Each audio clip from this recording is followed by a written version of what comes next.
Details చూస్తే ఆంధ్రప్రదేశ్ రాష్ట్ర ముఖ్యమంత్రి నారా చంద్రబాబు నాయుడు తెలుగుదేశం పార్టీ నేతలతో టెలికాన్ఫరెన్స్ నిర్వహించారు. ఈ సందర్భంగా తెలుగు తమ్ముళ్లకు సీఎం కీలక ఆదేశాలు జారీ చేశారు. పేదల సేవలో కార్యక్రమంలో నేతలు అందరూ పాల్గొనాలని దిశానిర్దేశం చేశారు. ప్రజల్లో నిరంతరం ఉంటేనే మంచి రాజకీయ నేతలుగా రాణించగలరని సూచించారు. ప్రజల కష్ట నష్టాలు ఎప్పటికప్పుడు తెలుసుకుంటూ వారి సమస్యల పరిష్కారానికి కృషి చేయాలని ఆదేశించారు. పింఛన్ల పంపిణీలో అందరూ నేతలు తప్పనిసరిగా పాల్గొనాలని, ఇది పేదల సేవగా భావించాలని సూచించారు. పింఛన్ల పంపిణీలో నేతలు భాగస్వామ్యంతో పనిచేయాలని సీఎం చంద్రబాబు ఆదేశించారు. రాష్ట్ర సమాచార, పౌర సంబంధాల, గృహ నిర్మాణ శాఖ మంత్రి కొలుసు పార్థసారథి దిత్వా తుఫాను నష్టాల నివారణపై బాపట్లలోని జిల్లా అధికారులతో సమీక్ష నిర్వహించారు. గత తుఫాను అనుభవాలను పరిగణలోనికి తీసుకుని మరింత స్ఫూర్తితో పనిచేయాలని అధికారులకు మంత్రి సూచించారు. వరి సాగు చేసిన రైతుకు పంట నష్టం కలగకుండా ధాన్యం సేకరణకు వేగవంతంగా చర్యలు తీసుకోవాలని మంత్రి పార్థసారథి అధికారులను ఆదేశించారు. రెండు తెలుగు రాష్ట్రాల నుంచే కాకుండా వివిధ ప్రాంతాల నుంచి ఇంద్రకీలాద్రికి భక్తులు పోటెత్తారు. ఆదివారం సెలవు దినం కావడం, అయ్యప్ప భక్తులు, భవానీ భక్తులతో సహా రెండు తెలుగు రాష్ట్రాల నుంచి వేలాది మంది ఇంద్రకీలాద్రికి తరలి రావడంతో శ్రీ కనకదుర్గమ్మవారి సన్నిధి కిటకిటలాడింది. రైతన్నలకు కూటమి ప్రభుత్వం అండగా ఉంటుందని గుడివాడ ఎమ్మెల్యే వెనుగండ్ల రాము అన్నారు. తుఫాను సమయాన రైతన్నలు ఆందోళన చెందవలసిన అవసరం లేదని, ప్రతి ఒక్క ధాన్యపు గింజ కొనుగోలు చేయించే బాధ్యత తనదని ఆయన పునరుద్ఘాటించారు. రైతన్నలు పండించిన ధాన్యాన్ని కొనుగోలు చేయించే బాధ్యత తనదే అన్నారు.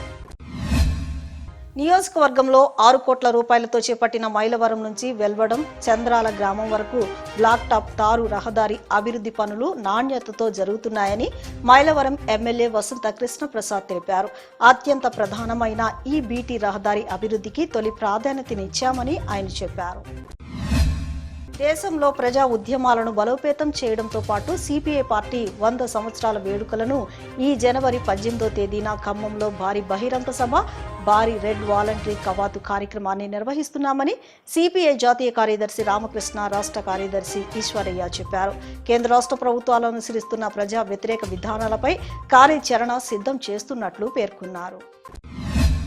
రాష్ట్రంలో ఉత్తరాంధ్ర జిల్లాల్లో కూటమి అభ్యర్థుల విజయం సాధించడంలోనూ ఎన్టీఆర్ జిల్లా పార్లమెంటు సభ్యులు, పశ్చిమ నియోజకవర్గ ఎమ్మెల్యే యలమంచిలి సుజనా చౌదరి విజయంలో కీలక పాత్ర పోషించిన మరుపిళ్ల తిరుమలేష్ అనారోగ్యం కారణంగా మృతి చెందడం బాధాకరంగా ఉందని మచిలీపట్నం తెలుగుదేశం సీనియర్ నేత కొనకళ్ల బుల్లయ్య, కార్పొరేటర్లు మహాదేవ్ అప్పాజీ, మరుపిళ్ల రాజేష్ తెలిపారు. నగరాల అభివృద్ధి కార్పొరేషన్ చైర్మన్ మరుపిళ్ల తిరుమలేష్ బాధ్యతలు తీసుకుని కొన్ని నెలలు గడవకముందే దూరం అవ్వడం ఎంతో బాధాకరంగా ఉందని పేర్కొన్నారు. మాచవరం గుణదల పడమట పోలీస్ స్టేషన్ పరిధిలో ఉన్న రౌడీ షీటర్లకు, గంజాయి కేసులో ఉన్న నిందితుడికి, పోక్సో మర్డర్ కేసులో ఉన్న నిందితులకి వెస్ట్ ఏసీపీ దామోదర్ కౌన్సిలింగ్ నిర్వహించారు. ఎవరైనా హద్దులు దాటి పిచ్చి పిచ్చి వేషాలు వేస్తే తాట తీస్తానని హెచ్చరించారు. ప్రతి ఒక్కరూ మారాలని ఆయన సూచించారు. నవంబర్ వచ్చిందంటే చాలు అన్నదాతల గుండెల్లో రైళ్లు పరిగెడుతుంటాయి. తుఫాను వల్ల కృష్ణా జిల్లాలో చాలా ప్రాంతాల్లో వర్షం కురవడంతో రైతులు తమ పంటను కాపాడుకోవడానికి నానా అవస్థలు పడాల్సి వచ్చింది.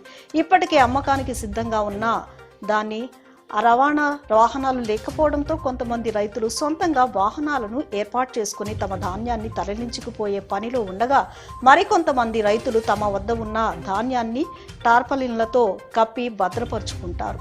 ఇప్పటికే పొలంలో కోసి ఉన్న పంటను కుప్పలు వేసుకుని పంటను తడవకుండా కాపాడుకునే పనిలో కొంతమంది రైతులు నిమగ్నమయ్యారు.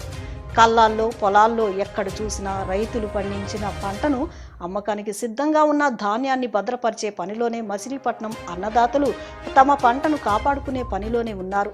తుఫాను హెచ్చరికతో తమకు పాట్లు తప్పడం లేదని రైతులు ఆవేదన వ్యక్తం చేస్తున్నారు.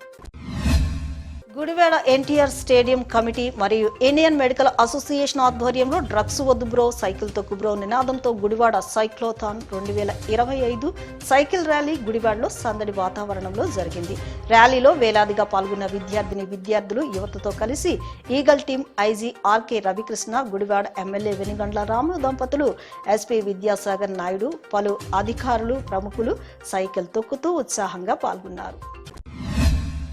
సున్నీ ముస్లింల దర్గాలంటే ఇంత నిర్లక్ష్యమా? ఏదైనా సంఘటన జరిగితే తప్ప ప్రభుత్వం స్పందించదా?